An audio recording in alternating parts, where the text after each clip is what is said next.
Hi friends, आज अपन बात करेंगे कि कल के दिन में मार्केट कहां पर जा सकता है और कल कैसे अपन को कौन से स्टॉक्स में ट्रेड करना है और किस बेसिस पे अपन को ट्रेडिंग चालू करनी है। तो सबसे पहली चीज़ अपन को आज ध्यान में रखना था कि आज अपना एक्सपायरी था, मंथली एक्सपायरी फिन निफ्टी का, तो बट ऑब्वियसली बात थी मार्केट साइडवेज हो सकता था। सेकेंड चीज़, बैंक निफ्टी और निफ्टी कल बहुत बड़ा मोमेंटम कर चुके थे, तो वो एक हॉल्ट कैंडल बना सकता था। थर्ड चीज़, अपन को फिन निफ्टी का 19,000 का एक राउंड लेवल था, वो राउंड लेवल के ऊपर नीचे ही ट्रेड होना बनता था, तो अपन को उसी बेसिस पे उसमें ट्रेडिंग लेनी चाहिए थी। नो डाउट आज अपन ने वैसी सारी चीज़ें की है। और एक और चीज़, मैं मॉर्निंग आवर में लाइव था ग्राफी पे, तो ग्राफी पे अगर मेरे को लाइव ट्रेडिंग आपका देखना है कि मैं लाइव ट्रेड कैसे करता हूँ, तो आप ग्राफिक में ज्वाइन कर सकते हो, मुझे फॉलो कर सकते हो। उसमें मैं डेली बेसिस पे ट्रेड लेता हूँ लाइव ट्रेडिंग में। तो आज मॉर्निंग में मैं उसमें 9:15 पे था और 9:15 टू ऑलमोस्ट मैं 10 बजे तक उसी में ट्रेड कर रहा था लाइव। नो डाउट उस टाइम पे एक ट्रेड हुआ था, उसमें एसएल हिट हुआ था, बट उसी बेसिस पे अपन ट्रेड करते हैं उसके अंदर। अब मार्केट में कल क्या हो सकता है अपन ये एनालिसिस करते हैं। सबसे पहली चीज़, अगर अपन निफ्टी को देखेंगे तो निफ्टी ने एक डोजी टाइप कैंडल बना के रखा हुआ है, बराबर है, और ये हैमर के बाद में डोजी है, ठीक है। तो और एक और चीज़, अगर इसका 15 मिनट्स का अपन टाइम फ्रेम देखेंगे निफ्टी का, तो निफ्टी ने एक ट्रेंड लाइन का, कब से ये ट्रेंड लाइन को फॉलो कर रहा था, ये ट्रेंड लाइन का इसने ब्रेकडाउन दे दिया है, बराबर है। ये जो ट्रेंड लाइन है ये head left shoulder right shoulder, तो ये जितना भी ये पॉइंट अगर कल निफ्टी फ्लैट खुलता है, बराबर है, तो नीचे ये 56 पॉइंट्स जाने के चांसेस रखता है, दैट इज अराउंड 700। वापस से ये 700 का लेवल ये टेस्ट करने कल जा सकता है अगर कल मार्केट फ्लैट खुलता है। तो कल अगर मार्केट थोड़ा सा गैप अप खुलेगा, जो कि अराउंड समझो ये 800 900 के जोन में खुलेगा, तो वैसे भी एक्सपायरी है और 17,800 पे हैवी कॉल राइटर बैठा हुआ है, तो यस वहाँ पर रेजिस्टेंस उसको वापस से मिलेगा और वहाँ से ये धीरे धीरे के करीब नीचे जा सकता है। एज बिकॉज मंथली एक्सपायरी है, मोमेंटम शार्प होना थोड़ा सा मुश्किल लग रहा है, एज बिकॉज एक बहुत बड़ा सेलर यहाँ पर बैठा है, ये जोन में एक बहुत बड़ा सेलर बैठा है, तो इसके लिए 800 के जोन को इजीली क्लियर नहीं कर पाएगा, ये यहीं पर बंद हो जाएगा मंथ में, ये वाले मंथ में मेरे को ऐसा लग रहा है आज के एनालिसिस के हिसाब से। निफ्टी यहीं पर ट्रेड होता रहेगा, अगर गैप डाउन खुल जाएगा तो नो डाउट मार्केट में शार्प सेल ऑफ आ जाएगा, ये जोन तक 658 तक, 658 पे इसको एक आखिरी सपोर्ट है, ये सपोर्ट ब्रेक कर देगा तो ये स्विंग लो बचेगा, बस इसके अलावा इसके पास कोई स्विंग लो नहीं है, ये वाला लेवल ब्रेक कर जाएगा, बट ये इसके लिए मार्केट को गैप डाउन खुलना पड़ेगा। यहाँ से मार्केट यहाँ तक आना थोड़ा मुश्किल है, बट ये जोन से 700 के जोन से 600 के जोन तक आना ईजी है।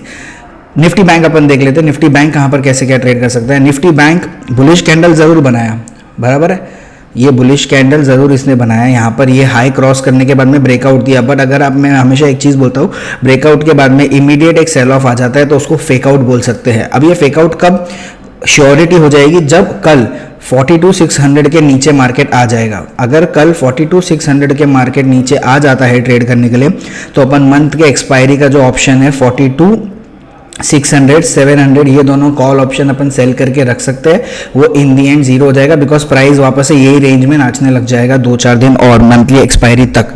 परसों मंथली एक्सपायरी रहेगी, क्योंकि इसके उसके बाद में यहाँ पर जो सेलर बैठा है ये यहाँ पर इसको वापस से ब्रेक करने के चांसेस वहाँ पर से नहीं दे रहा है, ये वापस से यहीं से सेल ऑफ आ सकता है। और एक बुलिश कैंडल के बाद में, एक हैमर बुलिश कैंडल के बाद में ऊपर से शूटिंग स्टार आना, ये एक फेकआउट के चांसेस बनते हैं बैंक निफ्टी के अंदर। अगर गैप अप खुल गया तो मार्केट वहीं से ऊपर निकल जाएगा, बट अगर ये गैप डाउन खुल गया या फिर फ्लैट खुल गया तो मार्केट में एक सेल ऑफ आ सकता है नीचे की तरफ।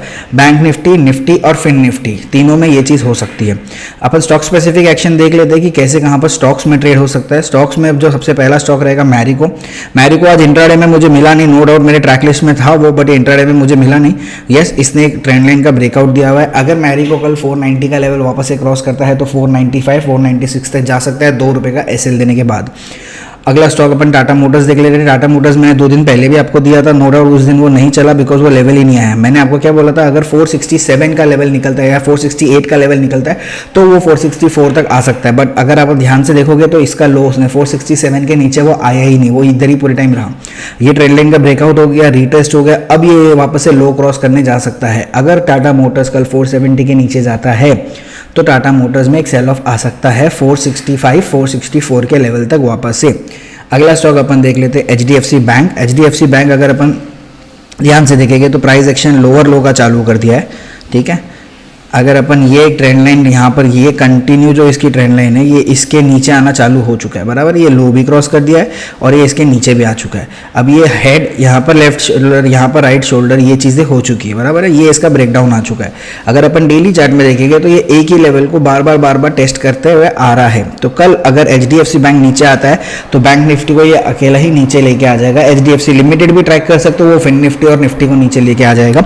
ये चीज़ें अपन को ध्यान में रखनी है। HDFC बैंक अगर कल 1660 का लेवल निकालता है, डेट इज 1660 का लेवल निकालता है, तो वो 1655 1654 तक जा सकता है।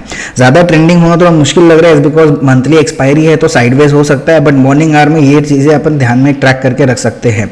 बजाज फाइनेंस भी मैंने ऐसी स्टॉक दिया था, वो एक दिन नहीं चला था, वो दूसरे दिन चला, जैसे आज चला वो 2% का गेन कर लिया। तो वो स्टॉक्स जो आज मैं दे रहा हूँ वो वॉच लिस्ट में अपने डाल के रखो।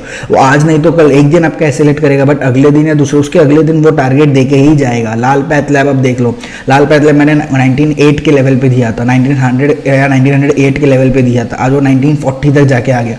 तो वो मोमेंटम बेस्ड ट्रेडिंग है, तो वो लेवल्स क्लियर हो गए तो उसमें ट्रेड पुश करना ही अपना काम है। अगला स्टॉक अपन हैवेल्स देख लेते हैं। हैवेल्स मेरे को बुल्स के साइड लग रहा है, बहुत अच्छा बुल्स के साइड लग रहा है, एज बिकॉज यहाँ पर अपन देखेंगे तो कंटिन्यू ये एक ही जोन में ट्रेड हो रहा है, बराबर है। ये 1231 के जोन में ट्रेड हो रहा है कब से, ये बार बार एक ही चीज़ को टेस्ट करते जा रहा है। हैवेल्स को अगर ये 1240 या 1230 के ऊपर क्लोजिंग देता है तो इसमें स्विंग ट्रेड अपन इसके अंदर जा सकते हैं, हाँ। बट इंट्राडे में अगर अपन को करना है तो आप यहाँ से देखो, ये head, left shoulder, right shoulder, ये इन्वर्स हेड एंड शोल्डर का पैटर्न बना के इसका ब्रेकआउट दे दिया है। यहाँ पर वो हैंडल बना रहा है, ठीक है। तो ये हैंडल का ब्रेकआउट आ चुका है। अभी इसमें ट्रेड कब लेना है, जब 1218 का लेवल निकलेगा, दैट इज 1218 अगर निकल देगा तो ये वापस से अपने पिछले स्विंग हाई की कोशिश करेगा, जैसे 1225 या 1226 तक ये जा सकता है। इसका स्टॉप लॉस ज़्यादा नहीं रहेगा, ज़्यादा से ज़्यादा 1215 या 1214 पे इसका स्टॉप लॉस डाल देना और 1230 का इसका टारगेट, 1225 या 26 का इसका टारगेट रख लेना। इस तरीके से आपको ट्रेड करने हर एक स्टॉक्स और हर एक index. Wait for the trade, जितना वेट करोगे उतना ज़्यादा ट्रेड में पैसा बनेगा। Thank you so much guys.